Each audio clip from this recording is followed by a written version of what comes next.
Bonjour, c'est Gilles sur boursicoté.com. Voici l'analyse technique du CAC 40 pour cette journée du mardi 8 avril 2014. Avec aujourd'hui une séance qui a finalement provoqué une rupture par rapport au support que nous avons défini hier et qui a donc entamé une phase de consolidation par la rupture ici de ce retracement des 23,6%.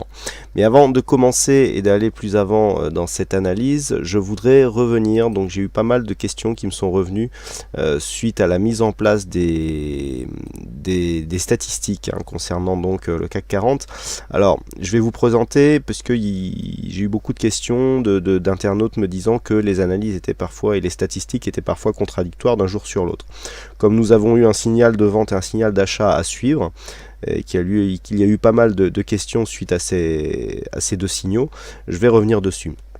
Donc ça c'est l'analyse qui est apparue dimanche soir, donc la nuit de dimanche à lundi, qui définit donc les statistiques pour la séance d'hier. Donc pour la séance d'hier, nous avions une baisse à 59%, donc cette première ligne ici, c'est la statistique pour la prochaine séance, d'accord, c'est pour la prochaine. Ensuite, il y a ce qu'on appelle le trade optimum.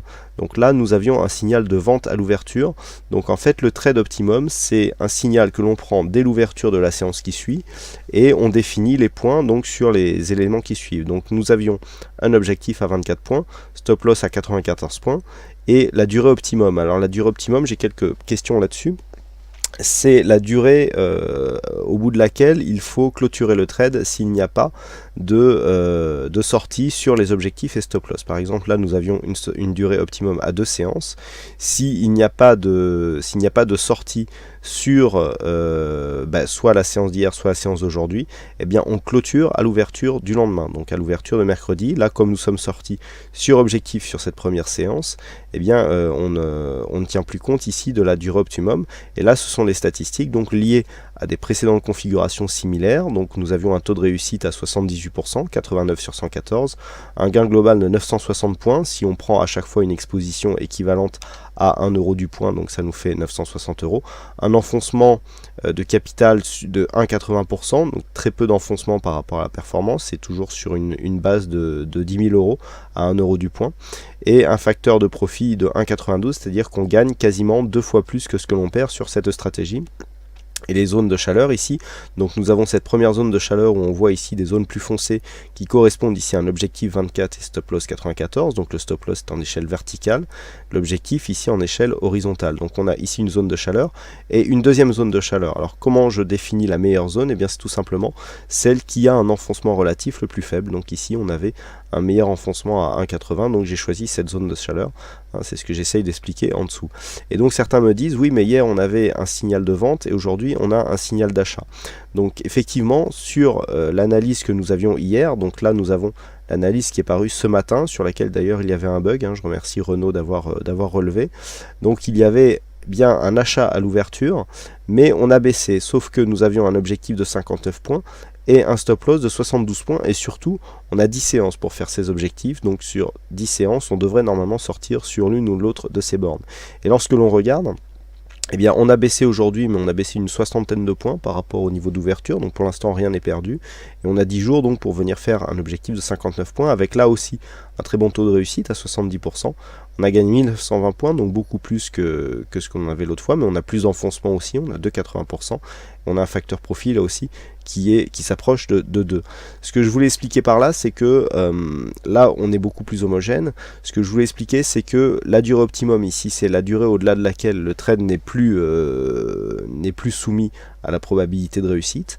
Et surtout que les objectifs et stop loss sont là pour, c'est vraiment des points optimisés par rapport à une recherche qui est faite sur backtest, et qu'on essaie toujours d'avoir un nombre d'occurrences significatif. Ici on a eu une réussite de 68 cas sur 97, c'est-à-dire qu'on a réussi à reproduire 97 fois la même configuration que ce qu'elle a été depuis hier. Voilà un petit peu, j'espère que ces explications vous aideront à éclaircir un petit peu quelques questions que je reçois de temps en temps par mail, en tout cas depuis la mise en place de ces statistiques. Donc maintenant nous revenons à l'analyse pour constater effectivement la rupture de cette zone de support. Donc on voit bien par rapport au niveau d'ouverture ici, les 24 points, on est venu les chercher sur la séance du jour. Je reviens toujours aux statistiques là. Donc ouverture à 4453, il fallait venir chercher 4429, donc on est venu chercher 4429 ici en début de séance, et par rapport à la séance du jour où donc on a ouvert à 4444 et que nous avions un stop à 72 points, on a un plus bas à 4384, donc 60 points d'écart, donc on avait encore 12 points ici pour venir chercher le stop. Donc avec la hausse, il faut venir chercher ici à 59 points, donc au-delà des 4500 points. Voilà, donc sur cette séance, pour revenir à l'analyse, on vient donc se marquer en rupture par rapport à cette zone de support, hein. C'était plus ou moins ce qui avait été pressenti hier, rupture dès le début, puisqu'on ouvre ici sur cette zone, et puis tout de suite on part à la baisse, hein. On a tenté ici une petite réintégration, et puis tout de suite on est parti à la baisse, donc rupture du niveau des 23,6%, qui a provoqué une accélération, hein. On a vu une zone ici, je vous en avais parlé, entre 4418 et 4422, on a marqué ici un contact avec la moyenne mobile 20 exponentielle, et puis finalement les cours ont rebondi pour réintégrer justement cette zone. Donc on voit encore une fois que les retracements de Fibonacci donnent des points intéressants, et surtout que nous avons une attaque par rapport à cette dynamique haussière. Lorsque nous intégrons les indicateurs, alors nous avions hier déjà un signal de baisse, hein, qui est confirmé sur le MACD. Pour l'instant, stochastique et RSI ne réagissent pas énormément. On commence à avoir un stochastique qui s'incurve à la baisse. Et par contre, du point de vue des volumes, ce qui est assez intéressant, c'est que nous avons une hausse des volumes ici sur cette phase de consolidation.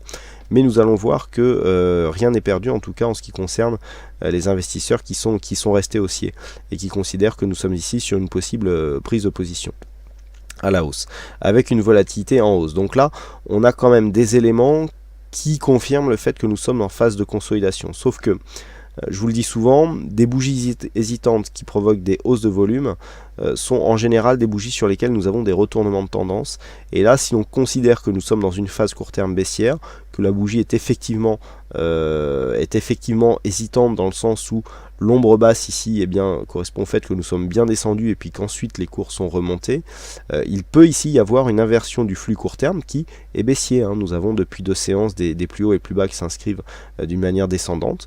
Donc le fait d'avoir cette bougie ici de plus avec une ombre basse fortement développée montre qu'il y a eu un regain d'achat sur la fin de séance. Et bien cette bougie ici, conjuguée au fait que nous ayons des volumes supérieurs à la moyenne, peut préfigurer d'un retournement de la tendance très court terme, à savoir ici un rebond qui irait dans le sens d'un retour ici sur la zone des 4496,50 qui est la zone de point haut. Donc ça, c'est à surveiller. Autre signal, nous sommes venus marquer ici un contact avec la moyenne mobile 20 exponentielle juste après un contact ici sur la bande de Bollinger supérieure. Ça peut être aussi un signal haussier, c'est-à-dire que si demain on venait dépasser par exemple les 4450 et marquer une rupture dans la loi de dos qui reste baissière sur la progression très court terme, eh bien on pourra valider ici un signal d'entrée en tendance, puisque nous aurions attaque de la bolle supérieure, on a bien une cassure d'un précédent plus haut, on vient ici chercher la moyenne mobile 20 exponentielle comme point d'entrée. Vous voyez que là, si la moyenne mobile 20, je n'ai pas surveillé en daily, hein, pour être honnête, c'est pas sûr qu'il y ait eu contact ici au moment où les cours ici se situaient sur cette zone. Il faudrait refaire le calcul, mais en tout cas en clôture, bon, le contact est là. Il faudrait effectivement vérifier s'il a eu lieu en temps réel, mais quoi qu'il en soit, d'un point de vue du graphe, on a bien ici retour sur une moyenne mobile et ensuite des cours qui remontent. Si les cours s'affranchissent ici de cette zone que l'on va définir à 4450 points, eh bien on aura un beau signal d'entrée en tendance haussière, puisque depuis que nous avons cassé ici cette zone de point haut, nous pouvons considérer que nous sommes toujours dans une tendance moyen terme qui reste, même si elle est définie sur une dynamique légère, mais en tout cas nous sommes toujours en tendance haussière.